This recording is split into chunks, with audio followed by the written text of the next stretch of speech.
1.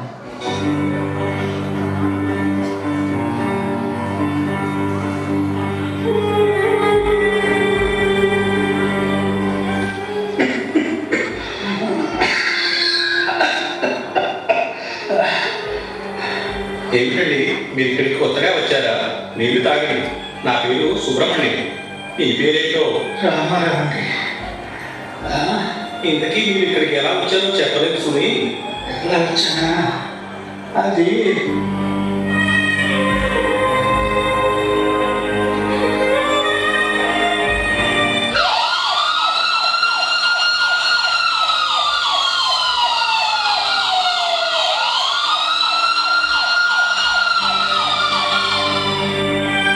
Sorry అండి, తల్లి బిడ్డల్లో ఒక్కరే దొరుకుతారు.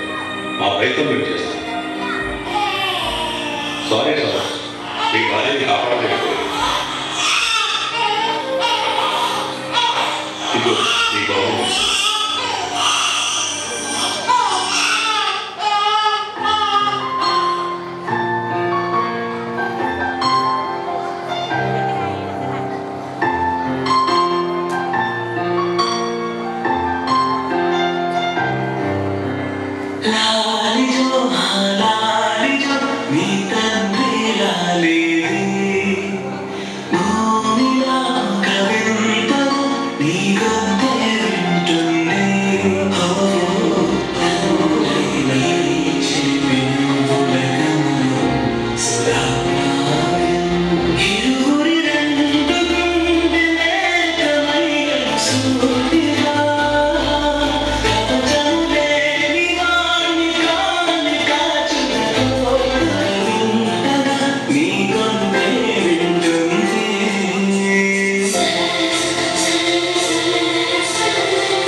నాన్న సరే ఇదిగో నీకు నాకు అస్సలు నచ్చలేదు.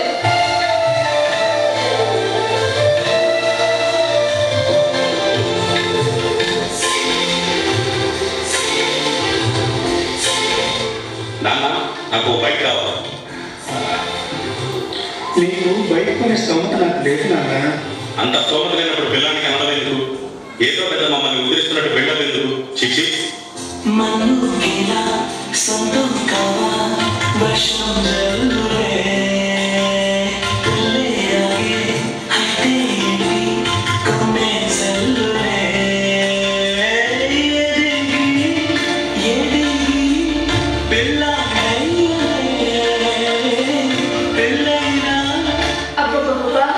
ఏంటండి మీ నాన్న ఎప్పుడు తగ్గుతానే ఉంటాడు. ఇంట్లో చిన్నపిల్లలు ఉన్నాడన్న జ్ఞానం లేదు. పోనీ లేదు.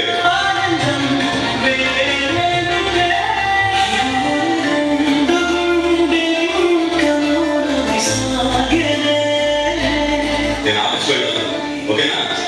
సురేష్ నన్ను కాస్త విడిచి వరకు డ్రాప్ చేయాలి. ఏంటి ఇప్పుడు బయటకు వెళ్ళి ఈయన కాదు ఏ సంగతి సేవ చేయాలంట? సరే రా.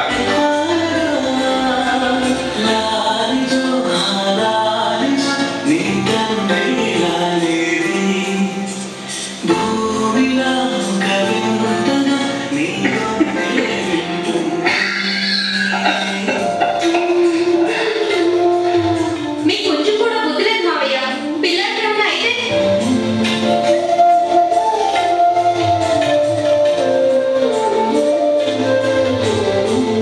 మీ నాన్న ఏదో కాష్టంలో వదిలిరండి.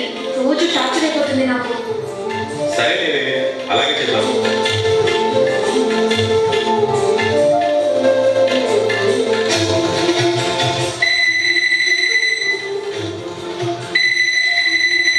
నాన్న సురేష్. హలో నాన్న. నేను అమ్మ ఆశ్రమంలో చేరాను. ఆశ్రమంలో జాయిన్ అయ్యారా? సరేనా? జాగ్రత్త. నాకే నేను బాగానే ఉన్నాను. నువ్వు కోడలు బాబు జాగ్రత్త. ఉంటారా? జాగ్రత్త.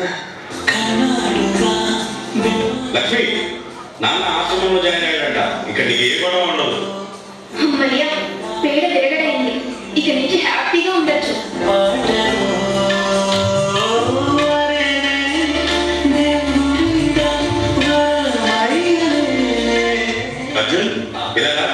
నీకు సర్ప్రైజ్. చిచ్చి ఏంటి డాడీ ఇష్యూస్ ఓల్డ్ ఫెలోస్ లాగా I want coach you.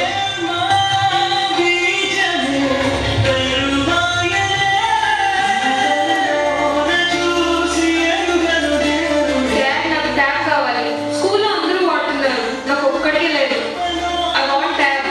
Sorry రాజు, నేను అంత మనీ పెట్టి నీకు ట్యాప్ ఇవ్వలేదు.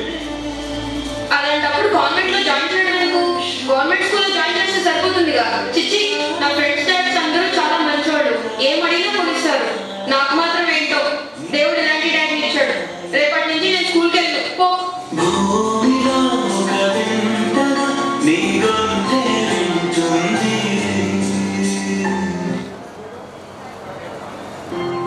నా కొడుకు నాతో ఇలా మాట్లాడుతుంటే నాకు ఎంత బాధగా అనిపిస్తుందో. మరి నేను మా నాన్న అన్నప్పుడు అంత స్తోమత లేనప్పుడు పిల్లానికి అనలేదు, ఏదో పెద్ద మమ్మల్ని ఉద్దేశిస్తున్నట్టు బిడ్డలేదు.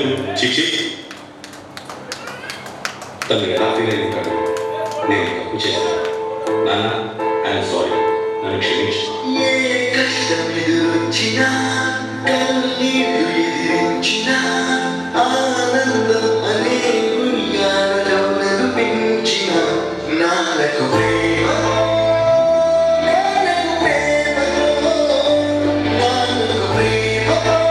అంకితం నా ప్రతీక్షణం. నాన్న విలువ నేను నాన్నైతే కానీ నాకు తెలియలేదు నాన్న. నీ కష్టం నేటి నా జీవితం నాన్న, నా ధైర్యం నీవు నాన్న. అలాంటి నిన్ను ఇలా ఇక్కడి వరకు వచ్చేలా చేశాను. ఐఎమ్ సారీ నాన్న. నాన్న ప్లీజ్ పద, మన ఇంటికి వెళ్ళిపో. నాతో వచ్చే నాన్న. నాన్నకు ప్రేమ నాన్నకు ప్రేమ నాన్నకు ప్రేమ అంకితం నా ప్రతీక్షణం.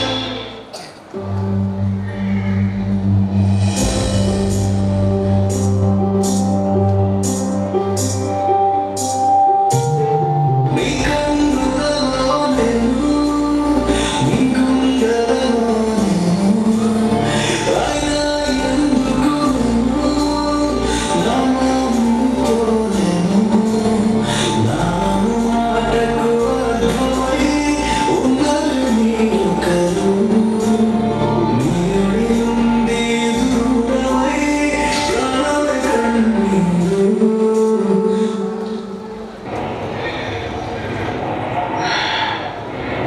నాన్న, నేను నీరసపడిపోయా.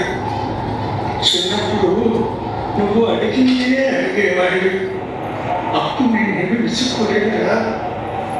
ఇప్పుడు నేను ఒక విషయాన్ని పదే పదే అడిగి పదే పదే చెబుతుంటే విసుక్కున్నానా? కూడా నడవలేను. నేను నడవలేనప్పుడు నన్ను చెక్కి పట్టుకుని నడిపించాలి నువ్వు. నీకు నడక వచ్చే వరకు నేను నిన్ను అలాగే వేలు పట్టుకుని నడిపించేవాడిని కదా. చిన్నప్పుడు నువ్వు ఎలా ఉన్నా, నువ్వు నా మీద ఏం చేసినా నేను నిన్ను అలాగే దగ్గరికి తీసుకునేవాడిని కదా. నువ్వు అలా తీసుకుంటే నాకు కొండంత ధైర్యం, ఆనందం, నవ్వుతూ చనిపోవాలనిపిస్తుంది. నా చివరి శ్వాస విడిచే వరకు నాన్న నీతోటే ఉండాలనుకుంటుందా నాకు. నా ఎన్నో ఎన్నో నీకు చెప్పాలని చెప్పలేక పోయా నాన్న. పోతున్నాను, జాగ్రత్త. ఉంటాను మీ నాన్న. ఒక్కసారి గొంతు పగిలేలా నాన్నని పిలవాలని ఉంది.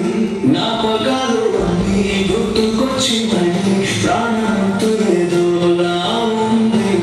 ఒక్కసారి గొంతు పగిలేలా నాన్నని పిలవాలని ఉంది. చిన్న పిల్లలే పట్టి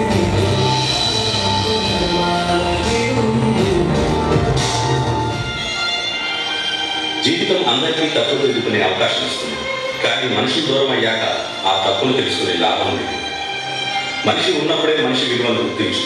పసిప్రాయంలో నీ తప్పటడుగులు చూసి ఆనందించేవాడు, జీవితంలో నువ్వు తప్పటడుగు వేస్తే సరిచేసేవాడు నాన్న. నీ సంతోషమే తన సంతోషంగా భావించేవాడు, ఆపదలో ఆసరాగా నిలిచేవాడు నాన్న. నీకు కన్నీరు రాకూడదని తాను కన్నీరు నుండుతూ కుటుంబాన్ని నడిపించేవాడు, నీకెప్పుడు ప్రపంచ గెలుపుగా భావించేవాడు నాన్న. నాన్న అంటే ధైర్యం, ఆయన తోడు ఉంటే ఆనందమే ముఖ్యం. నా అనేది స్వార్థం, నాన్న అనేది నిస్వార్థం. ప్రతిదీ ఇన్స్టెంట్ ఇన్స్టెంట్ అనుకుంటూ మన పక్కన ఉన్నది మోస్ట్ వాల్యుబుల్ పర్సన్స్ ఇద్దరు అమ్మ నాన్న. వాళ్ళని మిస్ చేసుకుంటున్నారు, వాళ్ళ టైం వాళ్ళు ఇవ్వలేకపోతున్నారు. ఇక్కడ చూస్తున్న ప్రతి ఒక్క తల్లిదండ్రులు వాళ్ళ కళ్ళలో నీళ్లు పెట్టుకుంటున్నారు. సో ఈ గ్రేట్ అంతా పిల్లలకి అండ్ స్కిప్ చేపించిన రమేష్ గారికి, అక్కడ వాళ్ళు కూడా ఏడుస్తున్నారు. అందరూ ఒకసారి వాళ్ళ తల్లిదండ్రులు తలుచుకొని గట్టిగా చప్పట్లు కొట్టుకుంటే చాలా ఆనందంగా ఉంటుంది. ఒకసారి నిజంగా ప్రతిరోజు అట్లీస్ట్ ఒక 10 నిమిషాలు వాళ్ళతో మనస్ఫూర్తిగా మాట్లాడుకోగలిగితే, వాళ్ళ తల్లిదండ్రులతో కూర్చొని మాట్లాడుకోగలిగితే అంతకన్నా ఏమి ఉందండి. వాళ్ళు నీకు ఇస్తారు, మీరు వాళ్ళకి ఇస్తారు, ఒక ఆనందం అంతే. అక్కడి నుంచి ఆ ఎనర్జీతో డే అంతా కష్టపడి వాళ్ళు అచీవ్ చేయాలన్నీ చేస్తారు. సో ఇదే ఆర్యన్ స్కూల్లో ఫౌండేషన్ అంటే, ఇదే అండి వాల్యూస్ అంటే, ఇవే అండి ఎథిక్స్ అంటే, ఇవి నేర్పిస్తారు ఆర్యన్ స్కూల్లో. అందుకే మీరంతా ఇక్కడ ఉన్నారు. నిజంగా ఆర్యన్ స్కూల్ 3rd యానివర్సరీ ఫంక్షన్లో మీరు అందరూ కూర్చున్నందుకు నిజంగా మీ అందరూ బ్లెస్డ్. ఎందుకు అనంటే మీ పిల్లలు చదువుతున్నారు, ఆ వాల్యూస్ ఎథిక్స్ వస్తాయి. నిజంగా రేపు పొద్దున ఏదో అచీవ్ చేసినప్పుడు ఆ రోజు మీరు కలుసుకుంటారు. ఈ మేనేజ్మెంట్ ఖచ్చితంగా రాసి పెట్టుకోవాలి. గ్రేట్.